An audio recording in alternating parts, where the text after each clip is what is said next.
Assalamu alaikum everyone. This is your course in charge, Dr. Nikhil Sarwar. Today I would like to start my fourth session about course Introduction to Mass Communication. In this session, we will discuss the remaining setting of communication, which are extrapersonal communication and mass communication in detail.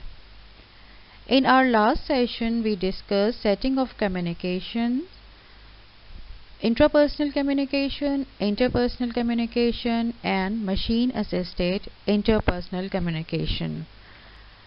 Now, let's start our session. Come to extrapersonal communication. Extrapersonal communication is that way of communication in which a human interacts with other species. In other words, we can say that communication between human being and non-human entities is extrapersonal communication. Examples of extrapersonal communication are communication with animals, communication with plants, communication with machine, and communication with artificial intelligence. Now, communication with animals. We train animals and they react according to our instructions and commands. Communication with plants. Some persons have the habit of talking with plants. Certain plants react to our touch. For example, touch me not plant. Communication with machines in the form of robots. Modern technology has replaced many humans. Robots are doing of the job which used to be done by humans. Communication with artificial intelligence in the form of voice assistants. Today we know system of artificial intelligence such as Google. They operate on the basis of principle person first asks the question and then the voice assist answers.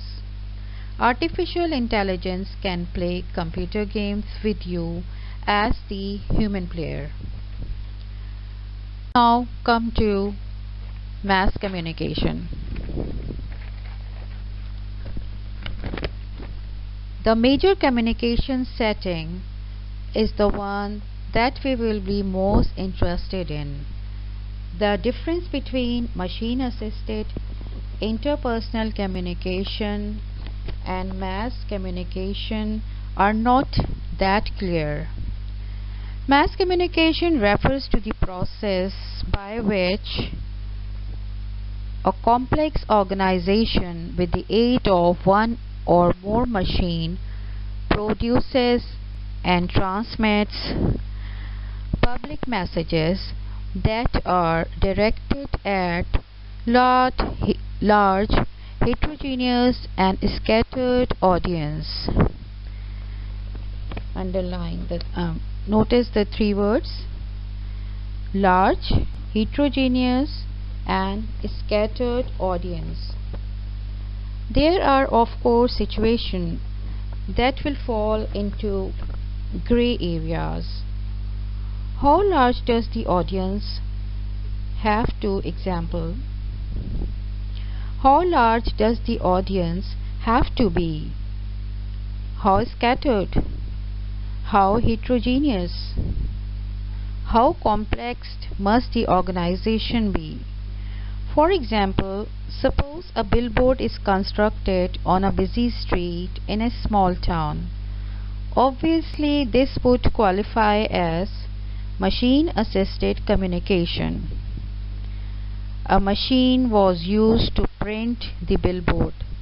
But is this better defined as mass communication? An automatic letter writing device can write thousands of similar letters. Is this mass communication? There are no correct answers to these questions. The dividing line between machine-assisted interpersonal communication and mass communication is not a distinct one. The line is even less distinct when the Internet and the web are considered. Take an email message, for example.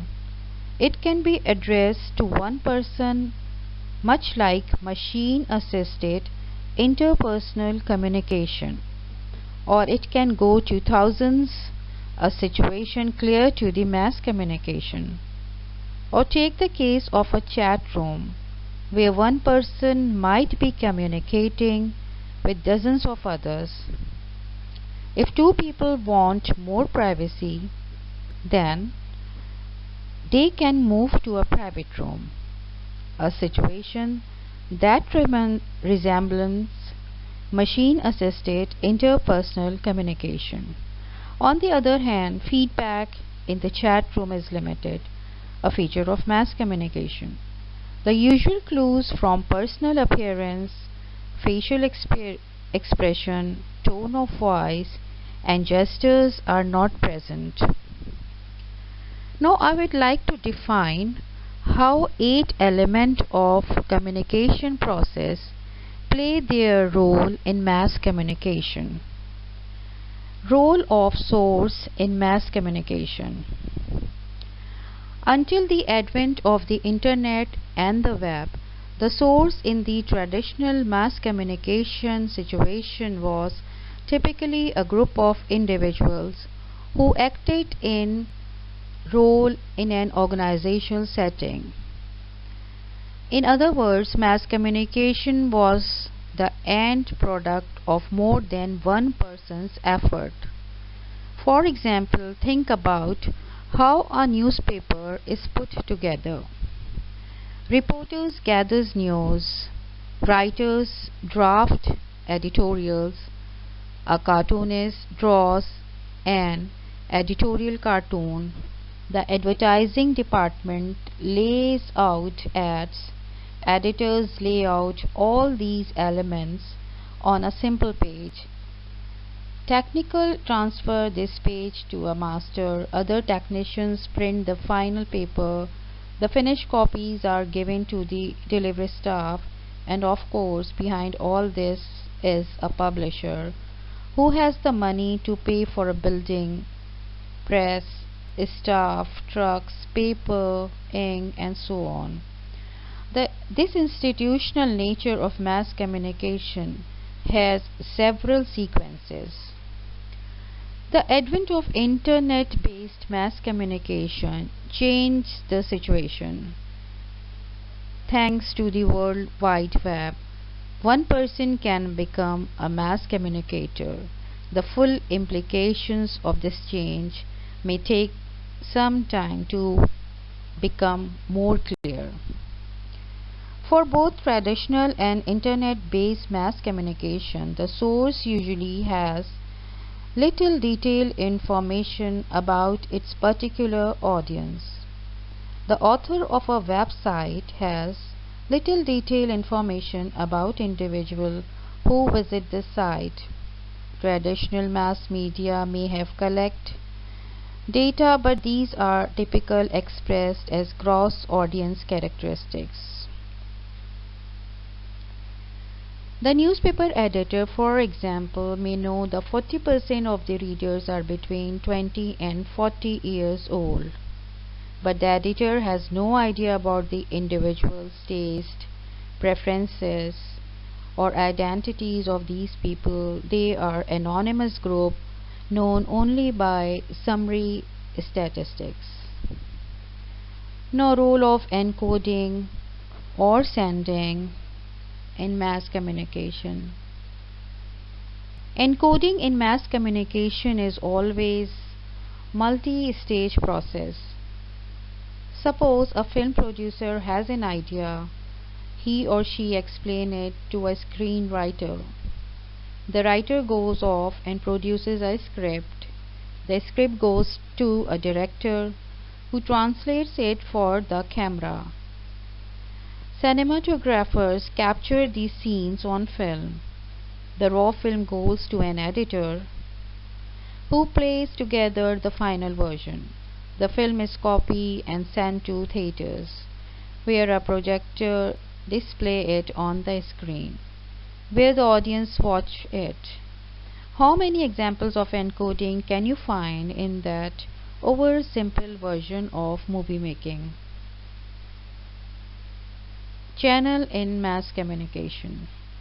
Mass communication channels are characterized by the imposition of at least one and usually more than one machine in the process of sending the message. These machines translate the message from one channel to another. Television makes use of complicated devices that transform light energy into electrical energy and back again. Radio does the same with sound energy.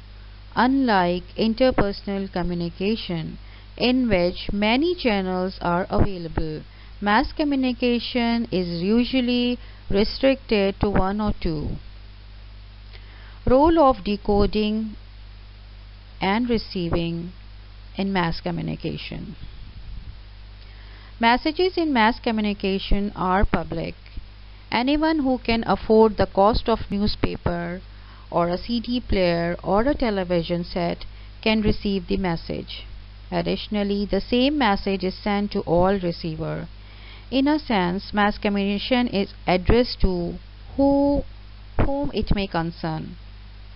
Of all the various settings, message termination is easiest in mass communication. The TV set goes dark at the flick of a switch. An automatic timer can turn off the radio. The newspaper is quickly put aside.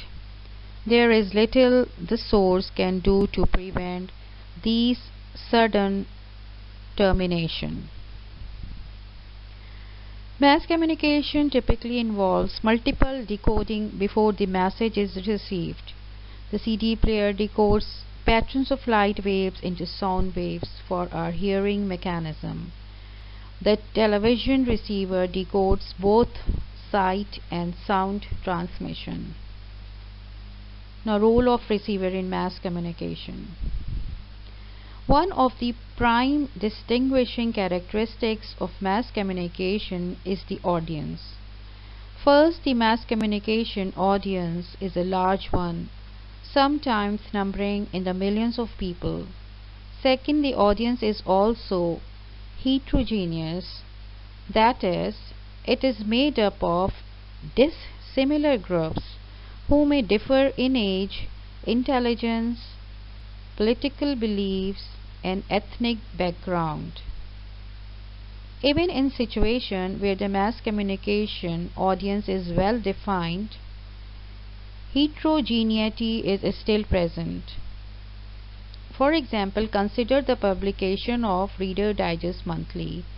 At first glance, the audience for this publication might appear to be rather homogeneous, but upon closer examination we might discover that members differ in intelligence, social class, income, age, political party, education, place of residence, and so on.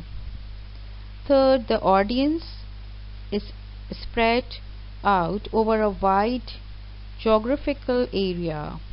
Source and receiver are not in each other's immediate physical presence.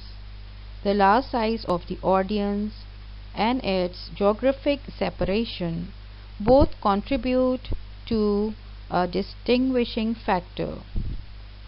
The audience members are anonymous to one another. The person watching some news channel is unaware of the several millions others in the audience. Lastly, is in keeping with the idea of a public message, the audience in mass communication is self-defined. The receiver chooses which film to see, which paper to read, which website to visit, and which program to watch. If the receiver chooses not to attend to the message is not received. Consequently, the various mass communication sources spend a great deal of time and effort to get your attention so that you will include yourself in the audience. Now, feedback in mass communication. Feedback is another area where there are differences between interpersonal and mass communication.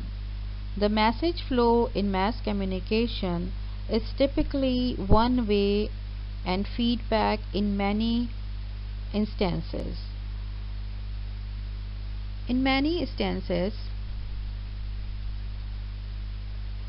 Is more difficult than in the interpersonal setting. This situation, however, is rapidly changing because of the internet. Newspapers often include email addresses of reporters to encourage reader feedback. Producers of television shows scan websites and blogs to glean the latest reaction to their episodes. Systematic, large-scale feedback conducted by media research companies such as Audit Bureau of Circulation for newspaper and magazines tend to be more delayed, but there are exceptions. Media research, for example, provides overnight rating for network TV shows. Noise in mass communication. Finally, noise in the mass communication setting can be semantic, environmental, or mechanical. In fact, since there may be more than one machine involved in the process, mechanical noise can be compounded, as when watching a scratchy copy of an old film on a snowy TV set.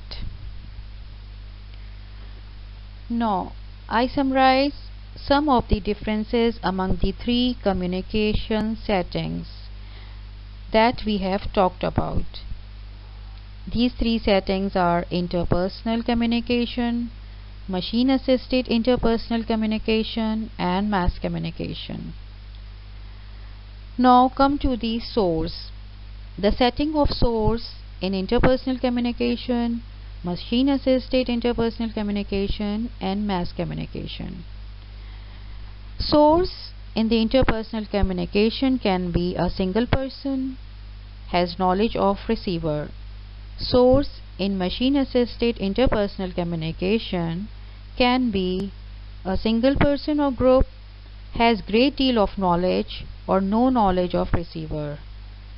Source in mass communication, organization or single person is the example of source in mass communication, has little knowledge of receiver. Now come to encoding. Encoding in interpersonal communication can be single stage. Encoding in machine-assisted interpersonal communication in the form of single or multiple stages. Encoding in mass communication in the form of multiple stages. Now come to message. Message in interpersonal communication can be private or public, cheap, hard to terminate, altered to fit receivers. Message in machine-assisted interpersonal communication can be private or public, low to moderate expense, relatively easy to terminate, can be altered to fit receivers in some situations. Message in mass communication can be public, can be expensive, easily terminated, same message sent to everybody. Now setting of channel in interpersonal communication. Channel can be potential for many, no machine interposed, channel in setting, channel in machine assisted interpersonal communication, restricted to one or two, at least one machine interposed, channel in mass communication, restricted to one or two, usually more than one machine interposed. Now, setting of decoding in interpersonal communication. Decoding in interpersonal communication is single stage. Decoding in machine assisted interpersonal communication is in the form of single or multiple stages. Decoding in mass communication in the form of multiple stages. Now, setting of receiver in interpersonal communication. One or relatively small numbers in physical presence of source selected by source. Receiver in machine assisted interpersonal communication can be one person or a small or large group within or outside physical presence of source selected by source or self-defined. Receiver in mass communication, large numbers of receiver out of physical presence of source self-selected. Feedback in interpersonal communication. Feedback in interpersonal communication is immediate. Feedback in machine assisted interpersonal communication somewhat limited, immediate or delayed. Feedback in mass communication, highly limited, usually delayed. Noise in interpersonal communication. Noise in interpersonal communication can be semantic or environmental. Noise in machine assisted interpersonal communication can be semantic, environmental, and mechanical. Noise in mass communication is semantic and environmental. Okay, this is all about your 4 session.